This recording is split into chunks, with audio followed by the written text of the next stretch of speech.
Hello students, how's you all?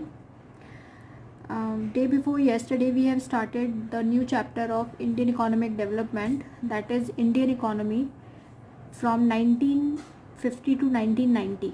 हमारी Indian economy 1950 से 1990 तक कैसा सिनेरियो रहा, क्या कंडीशन रही हमारी इंडियन इकोनॉमी की, हमने वो पढ़ा था।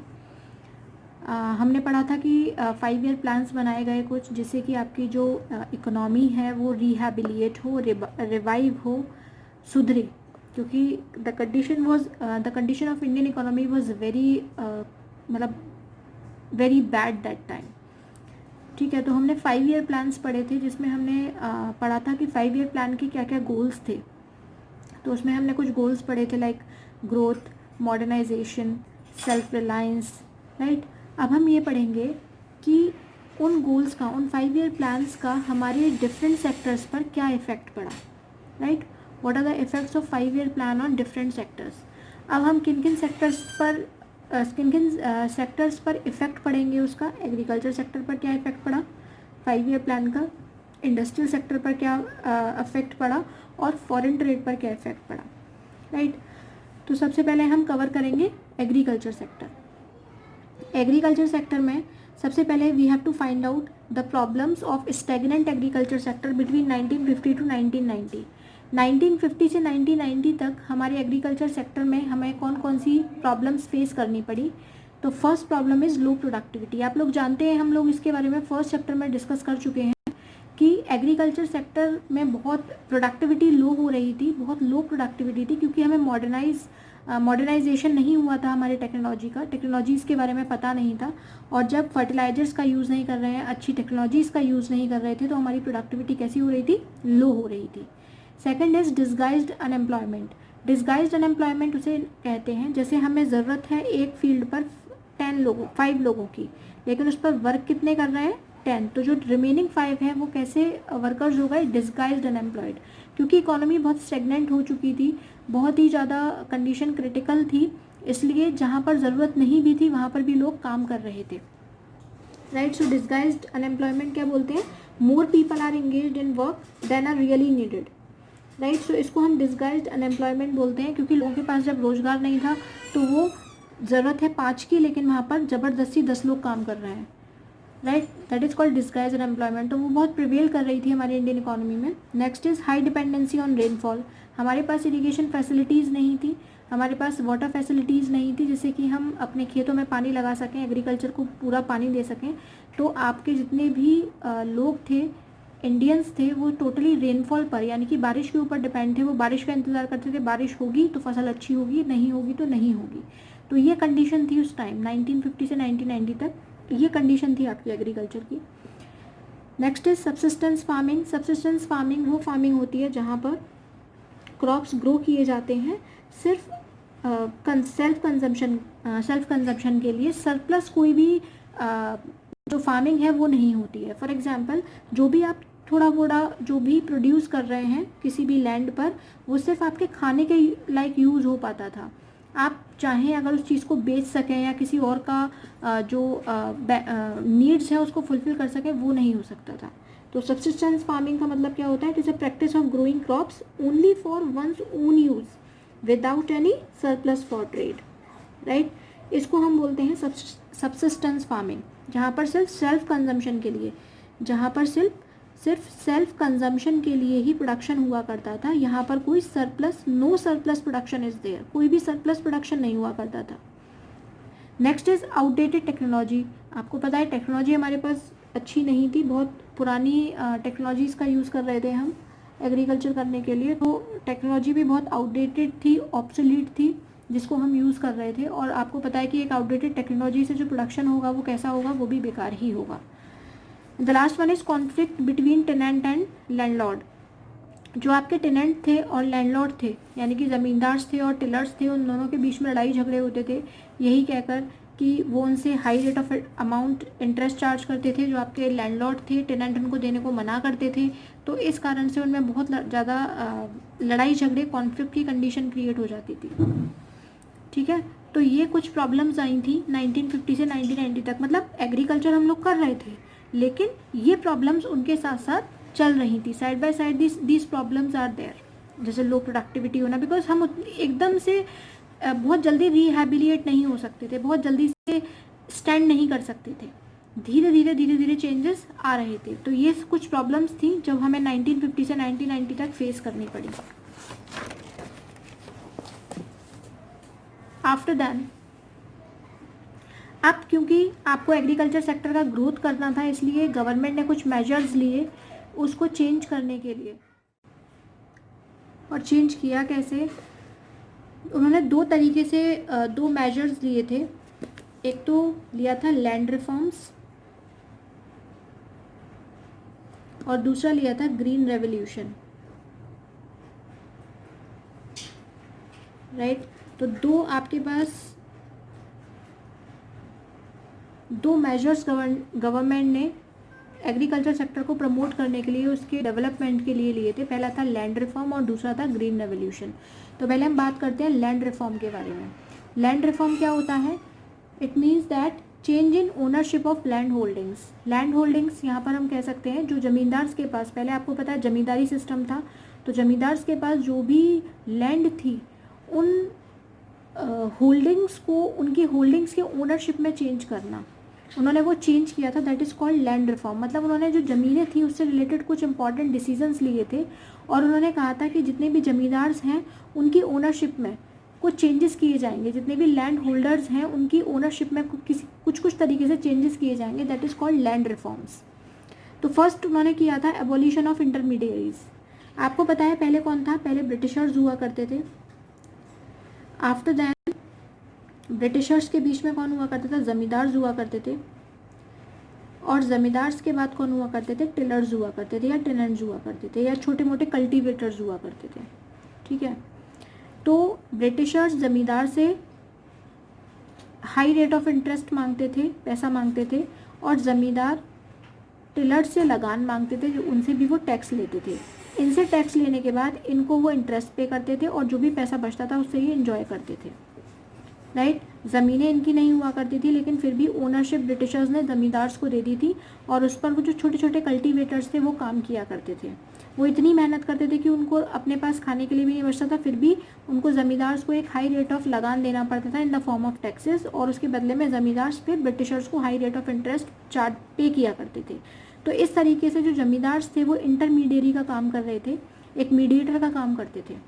अब क्या किया? क्योंकि अब आपका देश आज़ाद हो चुका था 1947 में, तो ब्रिटिशर्स यहाँ से जा चुके थे। अब यहाँ पर गवर्नमेंट शासन कर रही थी, इंडियन गवर्नमेंट। तो ज़मींदार्स को उन्होंने कहा कि ज़मींदार्स को यहाँ से बीच में से हटा दिया जाए, अबॉलिशन कर दिया जाए, और टिलर्स जो हैं उन्हीं को क्या बना दिया जाए? ओनर्स बना दिया जाए लैंड का।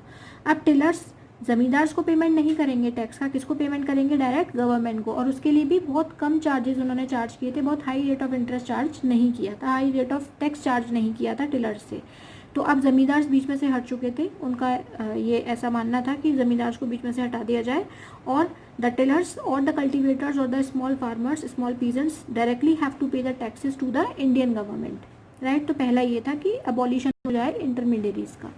दूसरा था लैंड सीलिंग्स। लैंड सीलिंग्स का मतलब था कि आपको पता है जितनी भी ज़मीनें थी वो ज़्यादातर किसकी थी? ज़मींदार्स की थी, ज़मींदार्स के पास थी। जो छोटे छोटे कल्टीवेटर्स थे, टेनेंट्स थे, उनके पास कुछ भी नहीं था। तो आपकी जो गवर्नमेंट है उसने ये डिसाइड किया कि सभी के पास एक स्पेसिफिक लिमिट रहेगी, राइट। जो एक स्पेसिफिक लिमिट है हर किसी के लिए। जैसे मान लीजिए उन्होंने ये कहा कि 100 एकर्स या 50 एकर्स हम क्या करते हैं, लोगों को ज़मीन दे देते हैं। ये हम we are taking the examples only. तो उन्होंने क्या किया कि इतना इतना प्रपोर्शन हर छोटे मोटे कल्टीवेटर के पास होना चाहिए। तो उन्होंने ज़मींदार से क्या किया, सारी लैंड, क्योंकि ज़मींदार के पास बहुत बहुत ज़मीनें थी, उनसे सारी लैंड ली, उनसे सारी ज़मीनें ली और किसको प्रोवाइड कर दी? छोटे छोटे पार्ट्स में टेनेंट्स को, या जो छोटे छोटे टिलर्स थे उनको डिवाइड कर दी। अब सबके पास एक स्पेसिफिक लिमिट थी, मतलब ज़मींदार से भी ये बोल दिया गया कि सबके पास एक स्पेसिफिक लिमिट ऑफ एरिया होगा लैंड का।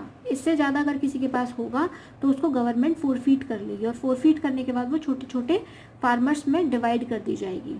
तो this is called land ceiling. क्योंकि आपको पता है कि ज़मींदार के पास बहुत बहुत ज़मीनें हुआ करती थी, तो उससे क्या हो रहे थे? Zamindars become richer and poor become poorer. तो हमें क्या करना था? इक्वल डिस्ट्रीब्यूशन करना था इनकम का। जब डिस्ट्रीब्यूशन इनकम का इक्वल होगा तभी तो हमारी इकोनॉमी अच्छे से ग्रो करेगी ना। तो लैंड सीलिंग का मतलब क्या होता है? Fixing the specific limit of a land which could be owned by an individual. एक स्पेसिफिक लिमिट फिक्स कर दी थी उन लोगों ने। इसके बाद हम बात करते हैं, यहाँ तक तो हो गया आपका लैंड रिफॉर्म्स के बारे में। दूसरा उन्होंने जो मेजर लिया था इकोनॉमी एग्रीकल्चर सेक्टर को ग्रो करने का, वो लिया था ग्रीन रेवोल्यूशन। ग्रीन रेवोल्यूशन को अगर हम हिंदी में बोलें तो इसको हिंदी में बोलते हैं हरित क्रांति, यानी कि सब जगह हरा हरा ग्रीनरी चाहिए थी हमारी गवर्नमेंट को। अब वो ग्रीनरी कैसे आएगी वो देखते हैं हम। तो it refers to large increase in production of food grains due to use of high yielding variety seeds. Green revolution का मतलब होता है कि जो फूड ग्रेन्स होते हैं उनका प्रोडक्शन बढ़ा दिया जाए, ठीक है, क्योंकि आपको पता है कि हमारी जो इंडिया था वो टोटली फूड ग्रेन्स के लिए भी किसके ऊपर डिपेंड था? जो ब्रिटिशर्स थे, जो अमेरिका था, जो बाहर के जो कंट्रीज थे उनके ऊपर फूड ग्रेन्स के लिए हम डिपेंडेंट थे, क्योंकि हम लोग सेल्फ सफिशिएंट फूड ग्रेन्स भी प्रोड्यूस नहीं कर पाते थे कि हमारा जो खाने पीने का जो हमारा सेल्फ कंजम्पशन है वो भी निकल सके। इसलिए फूड ग्रेन्स भी हमको बाहर से क्या करवाने पड़ते थे? इम्पोर्ट करवाने पड़ते थे। तो हमारी कंट्री ने ये सोचा कि हम हाई यील्डिंग वैरायटी सीड्स लाएंगे, जो सीड्स ऐसे सीड्स जो बहुत तेज़ी से बड़े होते हैं और उनमें बहुत ज़्यादा मतलब एक लैंड को बहुत अच्छे से कवर कर सकते हैं। ऐसे बीज वो लाए थे, एक ऐसी वैरायटी ऑफ सीड्स यहाँ इंडिया में आई थी जिससे कि आपका प्रोडक्शन क्या हो सकता था? दुगना हो सकता था, या हम क्या करें 3 फोल्ड हो सकता था, दुगना भी नहीं 3 फोल्ड हो सकता था। तो अगर हम बहुत अच्छे सीड्स का यूज़ करेंगे तो क्या होगा? हमारा प्रोडक्शन ज़्यादा होगा तो हम self consumption as well as जो कमर्शियलाइजेशन के लिए भी उस फूड ग्रेन को यूज़ कर सकते हैं। तो सबसे पहले मेन बात थी कि हम इम्पोर्ट कैसे बंद हो, वहाँ से हमारी जो बेसिक नेसेसिटी है वो कैसे फुलफिल हो। तो इसलिए हाई यील्डिंग वैरायटी सीड्स का इमरजेंस हुआ था आपकी कंट्री में। और हाई यील्डिंग वैरायटी सीड्स के क्या रिजल्ट्स थे? That it increase in the production of food grains. तो ग्रीन रेवोल्यूशन का मतलब क्या है? It refers to the large increase in production of food grains due to use of high yielding variety seeds. लेकिन इन seeds की कुछ बातें बता देती हूँ मैं आपको कि इन सीड्स को क्या क्या चाहिए था, क्योंकि ये स्पेशल टाइप के सीड्स थे और बहुत जल्दी प्रोडक्शन करते थे। तो इनकी कुछ खास बात थी, और वो खास बात ये थी कि पहली ये जो सीड्स थे, इन सीड्स को फर्टिलाइजर्स बहुत चाहिए होते थे। मतलब इसमें फर्टिलाइजर्स बहुत ज़्यादा यूज़, अगर हम फर्टिलाइजर्स का अच्छे से यूज़ करेंगे, इन पर बहुत सारे फर्टिलाइजर्स का यूज़ होना चाहिए इन सीड्स पर, तभी ये ग्रो करते थे, अदरवाइज ये बेकार हो जाते थे। ठीक है, पहला केस तो ये हुआ। दूसरा केस, एडिकेट वाटर सप्लाई और drainage facility should be there. इनको पानी भी बहुत चाहिए हुआ करता था। ठीक है, तो ये दो रिक्वायरमेंट थी हाई यील्डिंग वैरायटी सीड्स की। एक तो इरिगेशन फैसिलिटी अच्छी होनी चाहिए थी, और फर्टिलाइजर्स और पेस्टिसाइड्स का अच्छे से इनमें यूज़ होना चाहिए था, क्योंकि ये सीड्स जो आपके पेस्टिसाइड्स होते थे, यानी कि पेस्ट जो होते थे, पेस्ट मतलब ऐसे छोटे छोटे इंसेक्ट्स होते हैं जो आपके सीड्स को, आपके पौधों को ख़राब कर देते हैं। ठीक है, तो ये सीड्स बहुत जल्दी ख़राब होने वाले थे अगर इनमें पेस्ट लग जाता। They are prone to pest, PEST। ये पेस्ट होते हैं छोटे छोटे इंसेक्ट्स बोल सकते हैं हम इनको, जो कि पेड़ों में जो सीड्स में लगकर उनको ख़राब कर देते हैं बहुत जल्दी। तो they are prone to these pest, that's why pesticides and fertilizers are highly used in these type of seeds. ठीक है, अब हम पढ़ते हैं, आपको समझ में आ गया ग्रीन रेवोल्यूशन किसे कहते हैं। Green revolution means high yielding variety seeds का यूज़ करना, जिससे कि आपका प्रोडक्शन फूड ग्रेन्स का बढ़ जाए। वीट और राइस में ज़्यादा specially high yielding variety seeds use किए जाते थे। इसके बाद ग्रीन रेवोल्यूशन का क्या इफेक्ट पड़ा आपकी इकोनॉमी पे? सबसे पहला, अटेनिंग मार्केटेबल सरप्लस। जब हाई यील्डिंग वैरायटी सीड्स आ गई आपकी कंट्री में, तो आपको क्या हुआ? मार्केटेबल सरप्लस मिला। अब मार्केटेबल सरप्लस किसे कहते हैं? मार्केटेबल सरप्लस उसे कहते हैं कि इतना प्रोडक्शन होना कि ओन कंजम्पशन के लिए तो सेल्फ सफिशिएंट है वो, यानी कि प्रोडक्शन इतना ज़्यादा हो रहा था कि ओन कंजम्पशन तो बहुत हो रहा था, उसके साथ साथ हमारी जो एग्रीकल्चर प्रोडक्ट्स थे, जो भी हमारी फूड ग्रेन्स थे, उनका हम क्या कर रहे थे? उसको हम मार्केट में सेल कर रहे थे। एग्रीकल्चर प्रोडक्ट्स को हम सेल भी कर रहे थे। तो अटेनिंग मार्केटेबल सरप्लस का मतलब है कि because of green revolution, a part of agriculture produce which is sold in the market by the farmers after meeting their own consumption, ठीक है, after meeting their own consumption requirement, that is called attaining marketable surplus. अपना consumption निकालने के बाद अपने लिए, जैसे मेरा कोई खेत है उस पर मैंने गेहूँ उगाए, तो उस पर इतने गेहूँ उगा लिए मैंने कि मेरे घर का भी खर्चा चल जाएगा और मैं उसे मार्केट में भी बेच सकती हूँ, that is called marketable surplus. Next is buffer stock of food grains. जब ग्रीन रेवोल्यूशन हुआ तो इतना प्रोडक्शन होने लगा कि आपकी जो गवर्नमेंट है उसने फूड ग्रेन्स का स्टॉक बनाना शुरू कर दिया। जो फूड ग्रेन्स थे ना उसका स्टॉक रखना शुरू कर दिया अपने पास। अब ये स्टॉक क्यों करते थे? जिससे कि कोई भी इमरजेंसी आए आपकी कंट्री में या खाने की कमी हो तो तुरंत ही ये बफर स्टॉक निकल कर आप लोगों तक पहुंच सके। तो इतना प्रोडक्शन हो रहा था कि जो गवर्नमेंट है वो भी अपने पास स्टॉक मेंटेन कर रही थी फूड ग्रेन्स का। Next is benefit to low income groups. अब जो आपके ग्रीन रेवोल्यूशन है वो लो इनकम ग्रुप्स के लिए भी बहुत ज़्यादा फायदेमंद साबित हुआ, राइट, बिकॉज जो फूड ग्रेन्स थे मतलब जो भी एक लार्ज प्रपोर्शन था फूड ग्रेन्स का, it was sold by the farmers in the market. वो मार्केट में उसको सेल कर देते थे और जो उनके प्राइसेस थे वो जो हम इंपोर्ट करते थे बाहर से, जैसे हम पहले मैंने आपको बताया था कि जो हमारे फूड ग्रेन्स थे वो बाहर से इंपोर्ट होकर आते थे। तो जब इंपोर्ट होकर आते थे तो उस पर टैक्स वैक्स लगता था, तो फूड ग्रेन्स के प्राइसेस कैसे हो जाते थे? हाई हो जाते थे। अब क्योंकि फूड ग्रेन्स आपकी ही कंट्री में प्रोड्यूस हो रहा है तो यहाँ पर जो आपको फूड ग्रेन्स मिलता था उसके प्राइसेस जो आपके इम्पोर्टेड फूड ग्रेन्स थे उससे कैसे थे? कम थे, ठीक है। तो इसलिए जो प्राइसेस थे वो क्या हो गए थे? डाउन होकर आपको यहाँ पर आपको फूड ग्रेन्स लो इनकम ग्रुप्स को आराम से मिल पा रहा था।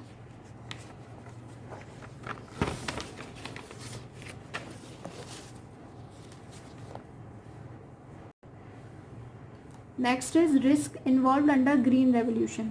अब ग्रीन रेवोल्यूशन हुआ तो उसके कुछ रिस्क भी हुए। पहला रिस्क था रिस्क ऑफ पेस्ट अटैक। ये मैं आपको पहले भी बता चुकी हूँ कि आपके जो हाई यील्डिंग वेराइटी सीड्स हैं, high yielding variety seeds, they are prone to pest. जो पेस्टिसाइड पेस्ट होते हैं ना, छोटे छोटे कीड़े मकोड़े, उनसे बहुत जल्दी अट्रैक्ट हो जाते हैं और अट्रैक्ट हो जाएंगे तो वो क्या कर देते हैं? इनको ख़राब कर देते हैं। तो इसलिए मैंने आपको बताया था कि हालांकि बाद में जो आपका कंट्री का जो रिसर्च इंस्टीट्यूट है उसने इसके लिए पेस्टिसाइड्स भी निकाले थे, बाद में जाके ये प्रॉब्लम सॉल्व हो गई थी, लेकिन स्टार्टिंग में ये पेस्ट बहुत जल्दी से इन वेराइटी सीड्स पर लग जाते थे और उन सीड्स को ख़राब कर देते थे। तो पहला रिस्क ये था। दूसरा था risk of increase in income inequalities. यहाँ पर क्या होता था कि इनकम इनइक्वालिटीज़ क्रिएट होने के चांसेस थे, क्योंकि हाई यील्डिंग वेराइटी सीड्स जो थे ये कैसे थे? बहुत महंगे आते थे, एक्सपेंसिव हुआ करते थे। तो जो बिग फार्मर्स हैं वो तो उसको परचेज़ कर लेते थे, लेकिन जो स्मॉल फार्मर्स थे वो उसको परचेज़ नहीं कर पाते थे, वो उसको अफोर्ड नहीं कर पाते थे क्योंकि बहुत महंगा मिलता था मार्केट में। तो क्या होता जा रहा था? क्या एक रिस्क था कि जो हाई इनकम ग्रुप्स हैं वो उसको परचेज़ कर और ज़्यादा पैसे वाले बन सकते हैं, और जो लो इनकम ग्रुप है वो कभी उसको परचेज़ नहीं कर पाएंगे, तो poor become poorer and rich become richer. तो ये दो रिस्क एसोसिएट थे विद ग्रीन रेवोल्यूशन। इसके बाद कुछ इकोनॉमिस्ट थे, उन्होंने अब देखिए फिर क्या हुआ, आपकी गवर्नमेंट ने क्या किया कि भाई पुअर पुअरर ना रहे और रिच रिचर ना रहे, इसके लिए उन्होंने इन हाई यील्डिंग वैरायटी सीड्स के ऊपर सब्सिडी देने का सोचा। सब्सिडी आप लोग जानते हैं, deduction, relaxation in the money. अगर आपको मनी में कोई भी रिलैक्सेशन मिलता है उसको हम सब्सिडी बोलते हैं, ठीक है। तो कुछ इकोनॉमिस्ट ये कहते थे कि हाँ सब्सिडी ठीक है, सब्सिडी देना एक अच्छी बात है, और कुछ इस फेवर में नहीं थे। तो जो फेवर में थे वो क्या कहते थे कि yes subsidy should be given because our agriculture sector was decline, our agriculture sector is declining. उनका कहना था कि एग्रीकल्चर सेक्टर डिक्लाइन हो रहा है तो इसलिए सब्सिडी देनी चाहिए हमको, right. Next is poor farmer can not afford input without subsidies. जो आपके पुअर फार्मर्स थे, जो गरीब फार्मर्स थे, मैंने आपको बताया था कि वो हाई यील्डिंग वैरायटी सीड्स को परचेज नहीं कर सकते थे। क्यों नहीं कर सकते थे? क्योंकि वो बहुत महंगे आते थे, राइट। तो इसलिए हमको क्या करना था, हमको बहुत महंगा आने के कारण वो उसको अफोर्ड नहीं कर सकते थे, तो इसलिए पुअर फार्मर्स की कंडीशन ख़राब हो सकती थी। इसलिए जो इकोनॉमिस्ट थे वो फेवर में थे सब्सिडीज़ के। थर्ड थिंग, वो फेवर में क्यों थे? क्योंकि सब्सिडीज़ जो थी वो इनकम इनइक्वालिटी को क्या कर सकती थी, इंक्रीज़ कर सकती थी। अगर सब्सिडीज़ को कट कर दिया जाता तो इनकम इनइक्वालिटीज़ बढ़ सकती थी। मैंने अभी आपको बताया था कि हाई यील्डिंग वेराइटी सीड्स थे जो क्योंकि वो महंगे थे तो rich become richer and poor become poorer. तो अगर हम सब्सिडीज़ को एलिमिनेट करते तो इनकम इनइक्वालिटीज़ इंक्रीज हो सकती थी। लेकिन कुछ इकोनॉमिस्ट का ये मानना था कि सब्सिडीज़ नहीं देनी चाहिए गवर्नमेंट को। क्यों नहीं देनी चाहिए? एक तो गवर्नमेंट फाइनेंस पर बर्डन हो जाएगा, क्योंकि गवर्नमेंट उस टाइम फाइनेंशियली भी स्ट्रांग नहीं थी। अगर वो सब्सिडीज़ देती तो वो क्या हो जाती, और ज़्यादा बर्डनड हो जाती आपकी जो गवर्नमेंट है। दूसरा, अगर सब्सिडी दी जाती तो it will benefit to the fertilizers industry, क्योंकि आपको पता है कि हाई यील्डिंग वैरायटी सीड्स जो हुआ करते थे उनको फर्टिलाइजर्स की सबसे ज़्यादा ज़रूरत हुआ करती थी। फर्टिलाइजर्स हैं, पेस्टिसाइड्स हैं, तो जिन लोगों की इंडस्ट्रीज़ थी फर्टिलाइजर्स की या पेस्टिसाइड्स की, तो वो उन लोगों को बहुत ज़्यादा फ़ायदा होता और उन लोगों की इनकम बहुत ज़्यादा बढ़ सकती थी। तो इस तरीके से भी अनइक्वल हो सकता था डिस्ट्रीब्यूशन इनकम का। तो ये कुछ इकोनॉमिस्ट के कुछ सोच थी कि इसलिए हमको जो आपकी सब्सिडीज़ हैं उनको डिडक्ट कर देना चाहिए, उनको सब्सिडीज़ को देना ही नहीं चाहिए, राइट। और नेक्स्ट जो आपकी इंडस्ट्रियल सेक्टर बचा है और फॉरेन ट्रेड सेक्टर बढ़ा है उसको हम नेक्स्ट क्लास में पढ़ेंगे। Thank you for watching the video.